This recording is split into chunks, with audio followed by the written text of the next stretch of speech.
First off, we went out last night. I started this question. It's crazy here, man. Yeah, dude. How do you do it? Like,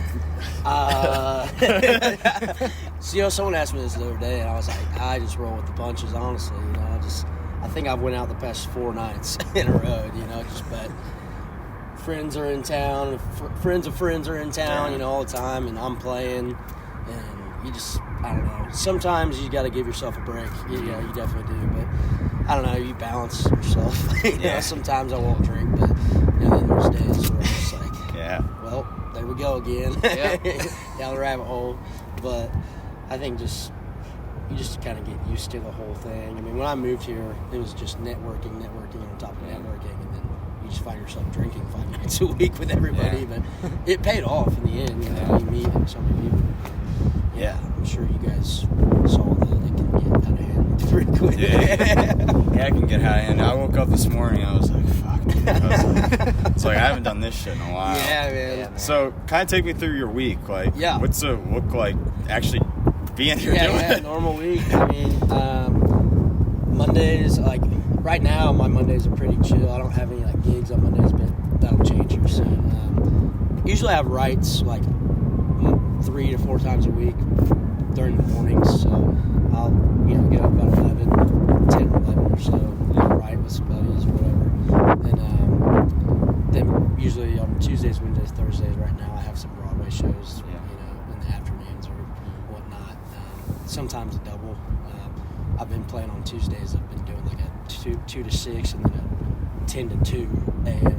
So you're playing today, right? Yeah, I'm playing today, 2 to 6. Where are you playing? Hank Juniors today. Dude, we gotta go here. Yeah, we should. Yeah. We were talking about spot. Yeah, man. Yeah, it's fun.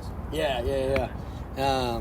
Then I'm usually like on the road a lot on the weekends. So sometimes I took less road gigs this year, just because last year was insane. But it's nice being able to have that flexibility where I can play Broadway during the week and make money here, and then go out on the road on the weekends if I want to. Just having that flexibility. Do you weekends? You support you like private events or what's kind of both? Yeah, I'll go play my own shows at different clubs and bars, and then I'll go out on the road support other artists, stuff like that. So it just depends on the week. So when do you realize you wanted to be blunt, do music? Do music, yeah. I mean, my whole life I've wanted to, really, but I mean, I think as a career was when I was in college and I realized I sucked at everything else. You're like, well, pick up a guitar. Yeah. I mean, I tried like 3 different majors, I think, like between my first year and a half of college. I went to Indiana University and I tried business, computer science, and then transferred to IUPUI, which is... I've been there. Yeah. They're terrible at basketball. But that's, it's just... IU, Purdue, in Indianapolis. But, so then I was going to do electrical engineering through the Purdue program there. I was like, dude, it's so much math.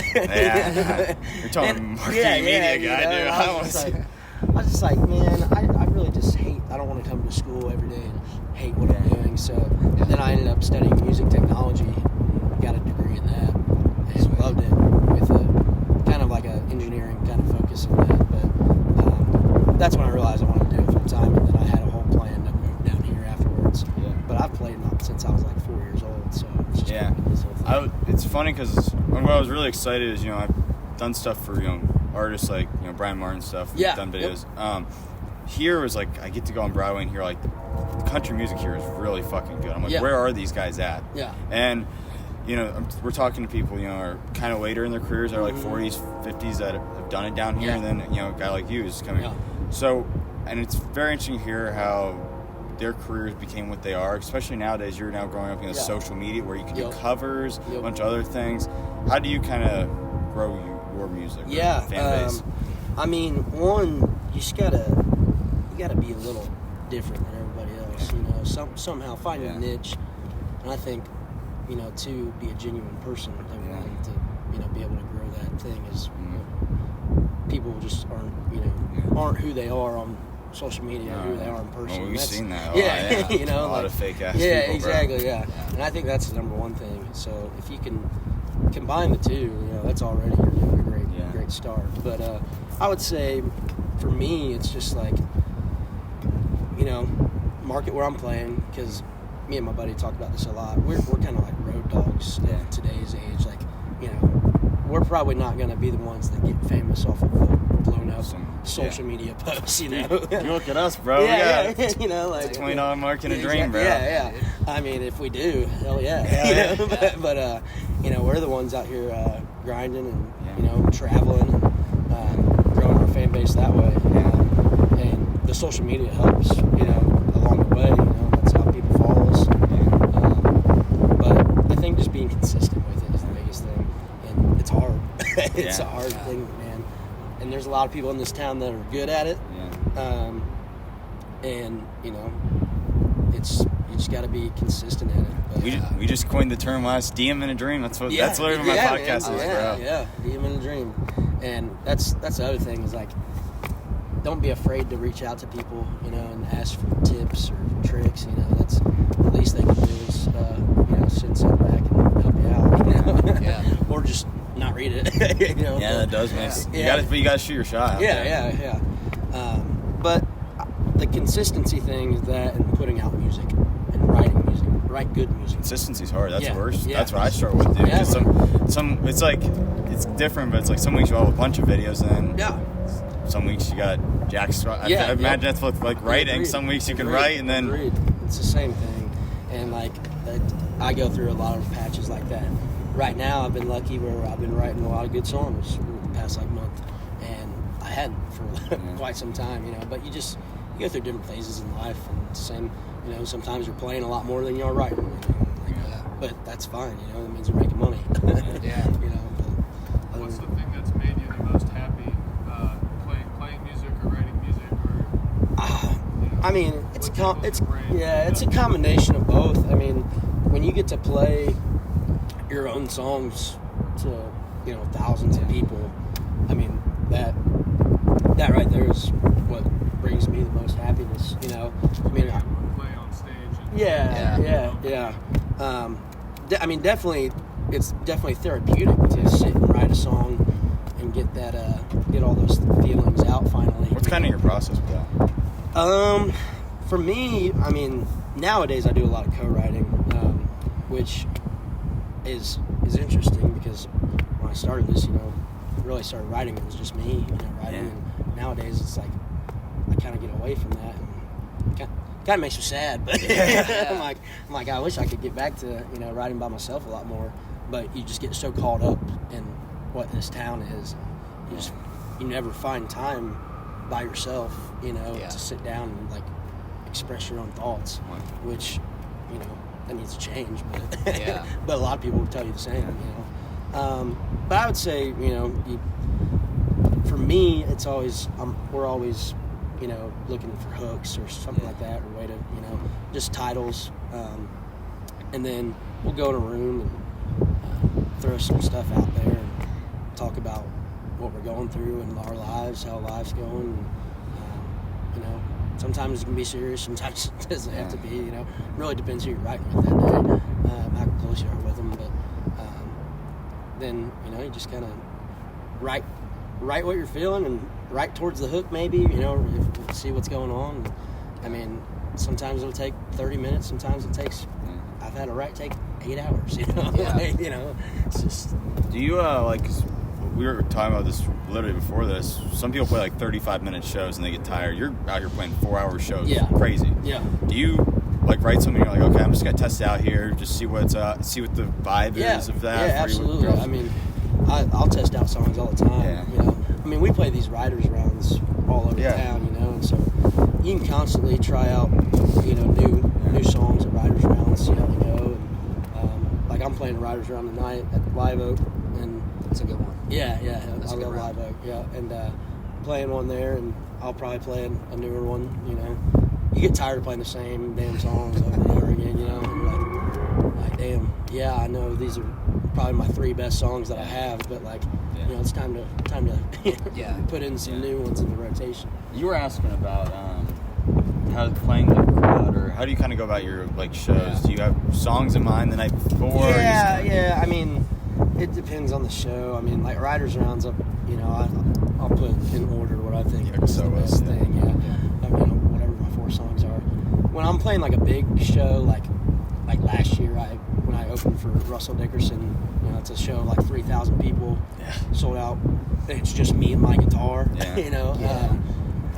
I got to be really intentional about that. No, you do. Because it's not like it's a band driving the thing either. It's just me and my guitar on stage and trying to win over a crowd ready for a hyped Russell Dickerson show.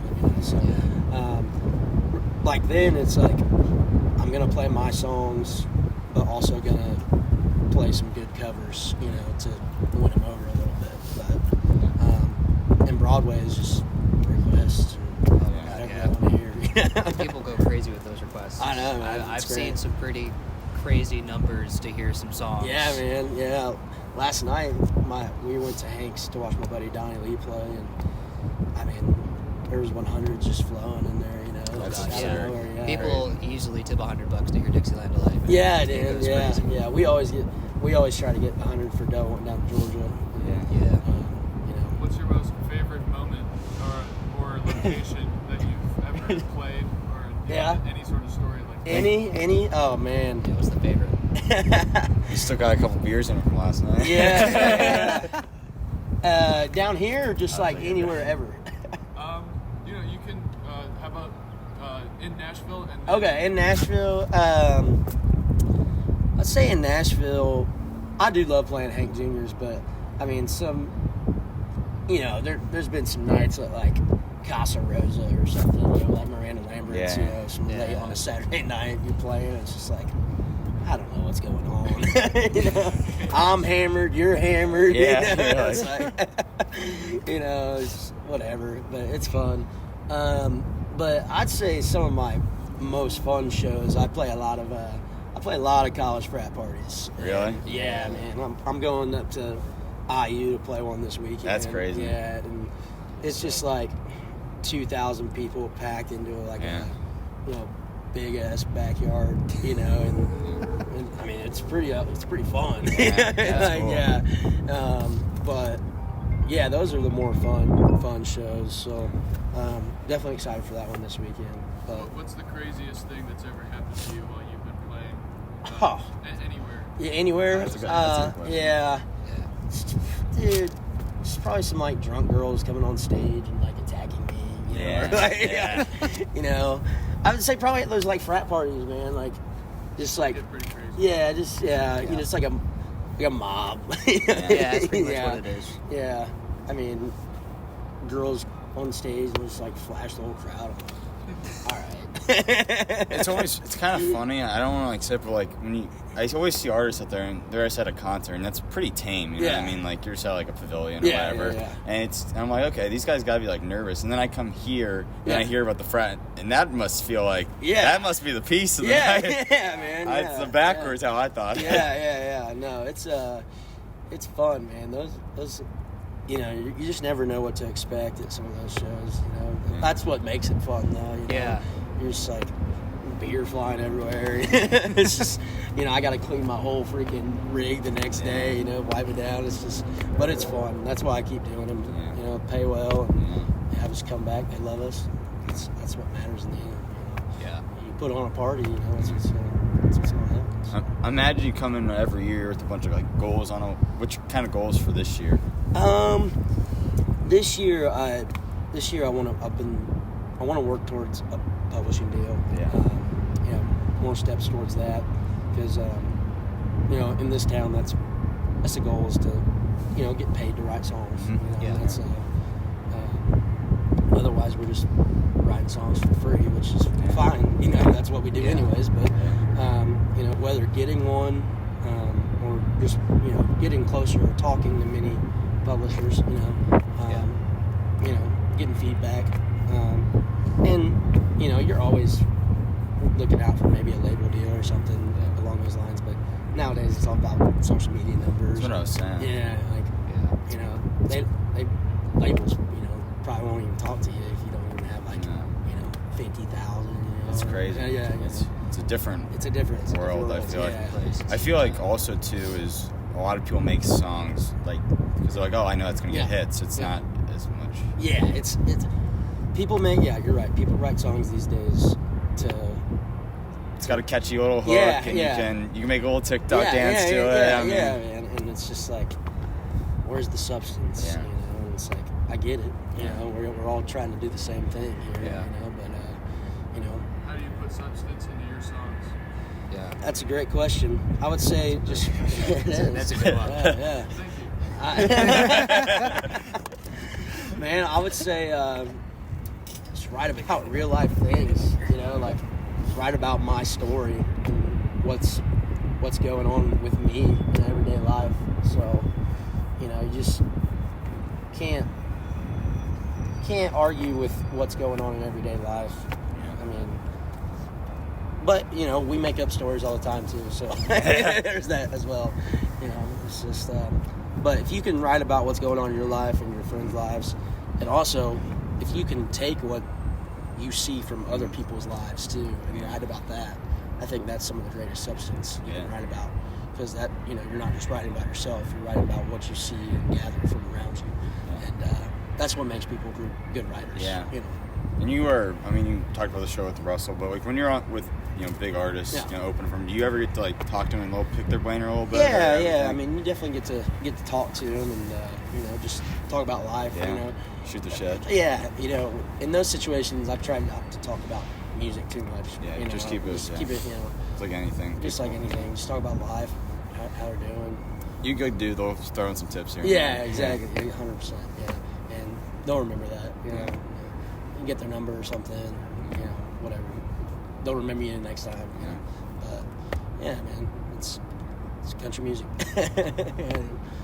But what how long you guys been down here? Me and my roommate Kyle, we've been here for a year now. Okay, awesome. Yeah, moved here from Ohio. Yeah. And we were all in the same fraternity, Nice. So just down, Awesome. just catching up with everybody, and Can't beat that. yeah, had some old college days last night, to say the least. Yeah, Broadway will do that to you. This was Luke's first time in Broadway last This was my first time, actually. I've been to Vanderbilt, drove through it, but first time I ever spent time in Nashville. Okay. I'm a huge country fan. I was like, how the hell did I come down here? Yeah. We had to inaugurate him in. Yeah. And now I love Hank, so I'm excited. I'm excited now. This dude, made my come day. on, We were come like, on. what are we gonna do? So I'm like, Yeah, dude, come on by. We'll play all kinds of shit. Yeah. It'll be fun. It's a fun time. We got the fiddle in the band, you know. Yeah. It's a good band too. Yeah, So. we'll come see you. Yeah, man. yeah. Pull through. I'm about to go to Roberts after this. Give me a freaking recession special. You had that? No. You guys had that? Nope. Recession At special. Roberts? It's $6. It's a fried bologna sandwich, Lay's potato chips, a moon pie, and a Busch Light. Oh, so Dude, does we that might- only happen when there's a recession? No, it's 24/7. Yeah. This economy. Dude, I am hungry as shit. I'm gonna have to get a receipt. I'm not gonna lie. I woke up and I was like, "Fuck!" And I just sat in the shower, Yeah. and then I was like, "Shit, we gotta go." Because we don't. I gotta get it. I gotta send you something. We have I was freaking out today because I have a wall of guests. So we've had like 150, 200 people on. Yeah. And I always add a photo and have you sign it. And Yeah. I woke up this morning. I was like, I forgot something on the way here. I'm like, fuck, dude, that was it. So I gotta mail you a photo Yeah, to get some. for Now you have to sign his chest. No,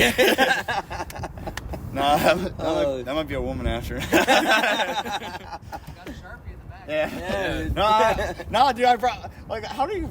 He's got the Sharpie. He's got the Sharpie. I got no photo. No but photo, I remembered but the yeah, Sharpie. yeah. I was like, dude, how does that happen? Yeah. Sign that vape over there. Yeah, tape it to it. Mystery vape. Yeah, it's been really fun watching those guys. I think they're like, I think this building's like empty because they're like inspecting this building. They like keep looking at me like I'm a psychopath. I'm like, we went. So before this, I had to send you it. We went to a park. And I swear there were like 100 kids in a group just walking around the city everywhere. I was like, where the fuck are all these kids at? I was like, dude, that is crazy. Oh man. So what was like the moment that you realized like you could do music full time and as a career? Oh, that's huge. Yeah. You know, Yeah. did you have a job before? Did you quit that day job? Yeah. So like a few years back when I was in Indiana, before I moved down here, I was mowing lawns every day. You know, that was my other job. Had my own mowing lawn business just around town. And, did that, and then played shows on the weekends and stuff. And that was a pretty good income, because they pay a hell of a lot better back in Indiana for playing shows than they do here. Which is crazy. So that's why I do go. I travel a lot. Do you think it's because of the lack of artists in the area? Yeah, 100%. You know, down here everyone's doing it, so they ain't getting away with that. But up there now, I can charge for a solo acoustic show. I can charge like $400, $500. Yeah. Down here, I make like $100. Yeah. So just that's why I go out on the weekends a lot. Yeah. Go back and play. I can go make $2,000 in a weekend. Yeah. Do you so to get on Broadway? Do you audition, or how did you kind of get your foot in the door there? Well, that's really networking to the T. Okay. I mean, one thing, you talk to someone, meet someone, one thing leads to another. You're playing with them, and then they talk to another person that, this guy's pretty good. You should play with him sometime, and then before you know it, you have like 6 gigs. It's a big world, but it can get kind of small. Yeah, 100%. And everyone knows everybody down there a lot. So, but once you know everybody, it's like you have endless gigs. Whenever you want to pick up one, it's great. But yeah, getting back to that, what question you had? I was mowing lawns, and then once I came down here, I have that music technology degree, and so I was kind of I was working at Live Oak actually as a sound engineer for like the first 6 months I lived here, and doing music. And what year was that? Oh, that was end of 2023. Okay. End of 2024. That was while I was trying to get gigs, also traveling back to Indy, playing those gigs that I was finishing out kind of. So was doing that, networking a lot, and then once I was getting consistent gigs on Broadway during the week and filling up my schedule on the weekends, that's when I was like, all right, I can quit this sound engineering job. I'm fully confident to do music full time now. It's kind of what you're trying to do. Yes, I produce it. I'm going the more like writing, creative route. Yeah. Live sound, I'd rather be on the stage playing. Yeah. So. Yeah. What do you play? I play bass. Oh, nice. Yeah. Kyle plays drums. Awesome. Yeah. Awesome. Yeah. I mean, that's a great route. If you guys can get those gigs, like you guys want to be on the road type deal. Oh Yeah. Yeah. Yep. Hell yeah. I mean, I know a lot of guys that do that, and they love it. So, my roommate, he's actually he's a guitar player. So he was Lauren Watkins.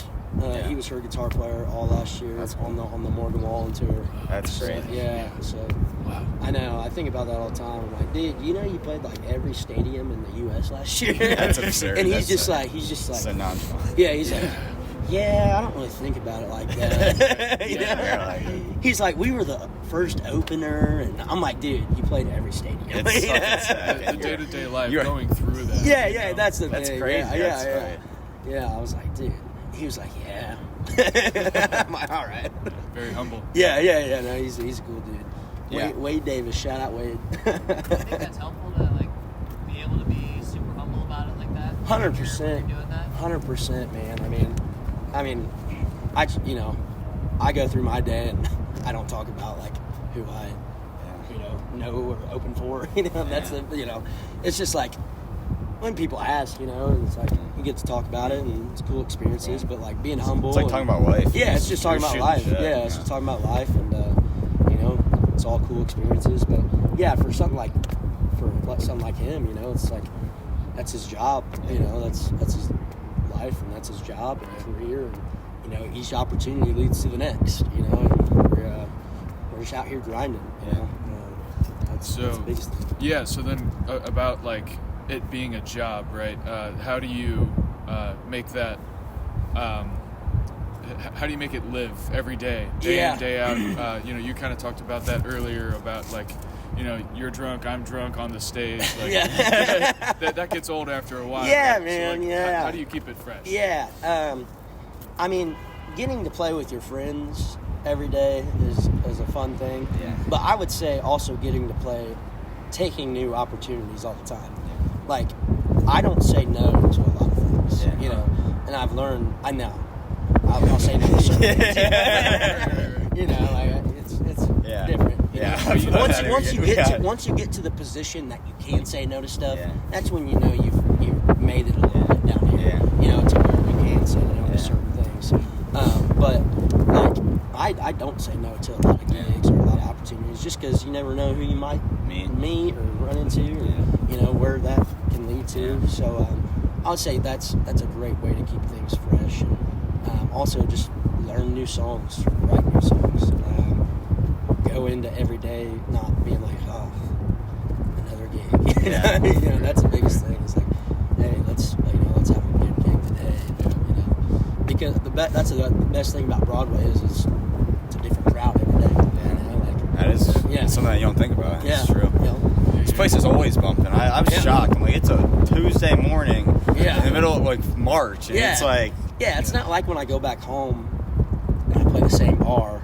You know, it's the same people all the time. You know, I'm playing to a different people every single day. So City never sleeps. I just keep thinking about it. The one time I bring like my shitty, because I was like, this thing might get fucked up down here. I bring like the crappy one. It's windy. I keep thinking about that.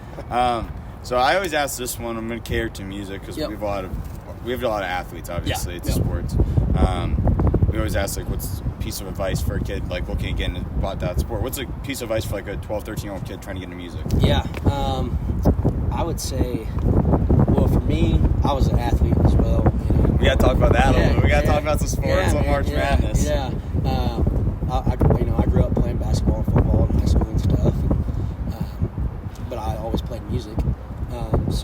But I wish I would have focused on that a little more back then. You know, so I would say just if you're in music, you know, go full in on it. You know, don't take steps back to anybody. You know, don't listen to anyone that says you can't, or that says music won't get you to where you want to be in life. You know, because a lot of people will say that you know music isn't a sustainable career, because it is if you want it to be. And you don't have to move to Nashville, Tennessee for it to be there. You know, we did, but but you can do music anywhere nowadays. You can produce from your home. You can, get gigs in any city, really. Talk about social media, especially. Yeah, with social media, you can do social media now and make great money doing that. You can do lives and make on TikTok and make. You know, you can build a platform anywhere. Anywhere. I think that's the biggest thing for kids to understand is, growing up, you can have that platform from anywhere and just practice. I think for me, that's the biggest thing growing up was like, put the time in to perfect your craft, because, when you get down here, when you get older, there's a lot of good musicians, there's a lot of good people, and you gotta hang with them. There's no bullshit. It's just like you gotta be able to hang with the big dogs, and you gotta separate yourself from everyone else somehow. And so if you can perfect what you're doing and separate yourself, give yourself a little different sound or something like that, that's all I got. So tell us more about like your story with sports. Oh yeah. We get a few questions, and when you get that recession sandwich. Oh yeah. I grew up playing basketball. I mean, I'm from Indiana, so that's I love basketball. Are you an IU fan? I am an IU fan. Or Buckeye fan. Okay. I grew up loving Indiana sports, so Colts, Pacers, and IU. I grew up playing basketball and football, and my high school football team pretty damn good. Won a couple state championships. But what did you play? Played nose tackle. Okay. D-line, Yeah, hell yeah. And a little bit of running back, but never started running back. Yeah. Scout team. Scout team running back. Yeah. And make sure freshman year, make sure you wear a cuffy. Scout team running.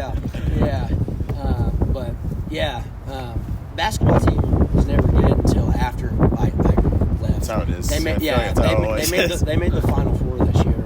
I was like, damn.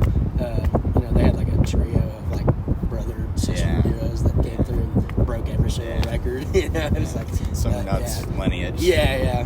But yeah, man, I think my high school football coach's record since 2013, which was like my 8th grade year, is like 140 and 15 or something. Yeah, our team was nasty. We were in championship, semis. We had my class had 12 D1 guys on the football team. It was crazy. And that's the thing, is like we never had D1 guys. Like it was just a bunch of it was grit. It was guys. It was basically guys playing both ways. Yeah. A bunch of white dudes just playing both ways, dude. Longest yard small boys town, out there. Yeah, dude. It's like the quarterback played safety, you know, but in 4A, you know, we were the smallest 4A school. It was just one of those things that, you know, get in the weight room, you know, quit being soft, you know, just do your thing. Figure it out. Yeah, but it was fun. I do miss those days, and I think a lot of those lessons in sports, you know, carry over to, you know, grinding it out in music. Discipline the craft. Discipline. Schedule, man. Schedule a lot. Yep. I do want to ask about the IU hire. You see that? Yeah, dude. You got Tuckered? I'm like probably the most passionate IU basketball fan ever. Yeah, I was at Assembly Hall this year. Our fraternity had our formal at Bloomington. Wow. So I saw him play Miami, Ohio, and it was really funny because I thought it'd be hilarious to show up in Miami, Ohio, and I was just chirping because they were winning. Player of the game, and every IU fan definitely hated my guts. Yeah, that's awesome. But I had their Hoosier beer, and the Hoosier beer was fucking awesome. The game day beer. I logged in my beer app, and I was like, no fucking way they got their own beer. Yeah, the candy shop there. Yeah, it's fire. No, I really like the hire. I do. I think he can turn the program around. Yeah. Woody was a good recruiter and you know, NBA guy. But he didn't play my boy Ja'Kai Newton. He was the guy who comes on the pod quite a bit. Dude's got to stay healthy. Yeah, that's what I'm saying. So we'll see. But Big Ten's gonna be good too because Iowa just got the Drake guy. Didn't call him, dude. The Big Ten is like the best sports conference. You can't because like I understand the SEC had this blow up. Teams get beat early. A lot of teams got beat early. Football, Big Ten it's a gauntlet every week. Yeah. Oh, you're like, oh, Maryland, 75 Maryland would be undefeated basis. Yeah. I'm like, you can see Clemson. Like, I'm like, you're telling me that. But I think I just want to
keep in touch. Gotta have you on down the line. If absolutely. ever in a show in the area, we gotta pull up and do something. But Absolutely. ready to go see you at Hanks. Yeah, man. That's for sure. Yeah.